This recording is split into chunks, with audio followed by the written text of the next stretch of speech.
Welcome to Tuesday in the Loft. Every week we will answer your questions, sharing tips and dive in the world of pigeon racing, straight from our loft here in Ronse in Belgium. So do you have a question, do you have an advice or a topic you like to hear more about it? Just drop it in the comments and perhaps we will answer your question in next week's video.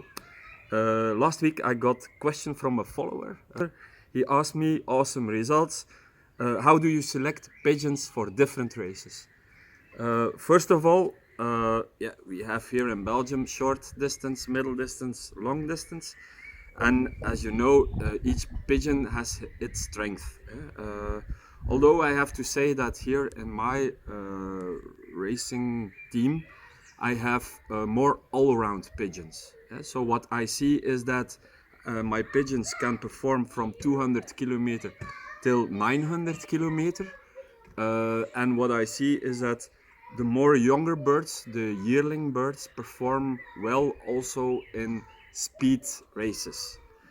The older they get, the more speed they lose. And that's why I tend to put my older birds 3 to 4 years further and further, and even I do them in the marathon race. So in my case, my whole team starts at speed, and then I keep some of them, not too much, at middle distance because my focus is on the long distance.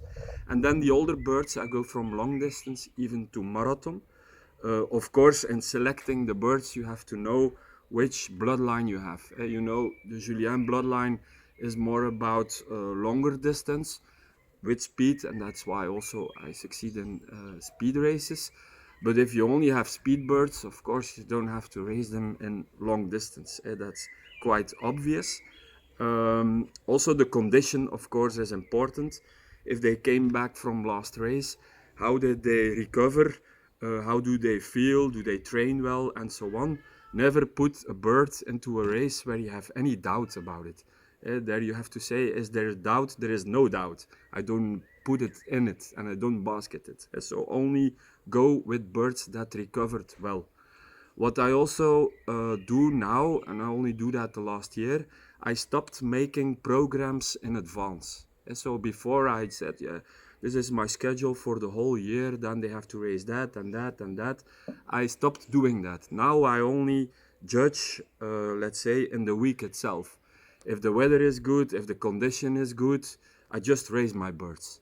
If I see that the weather conditions are not good or my team is not fit to do it, but I think don't happen that much, I don't put them in. But I don't put in a program in advance.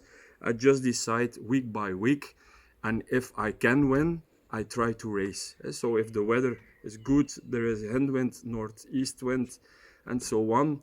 Even if I put them in last week on a 600-kilometer race, I will again basket them 4 days later and make sure they are recovered. So we are more dealing with it case by case, and it's all about the timing. That's a bit my system. I hope this was a good advice. If you have any additional questions on this topic, feel free. Thanks for watching Tuesday in the Loft. And again, feel free to put your comments or questions in, and perhaps next Tuesday we will answer the question. Bye-bye.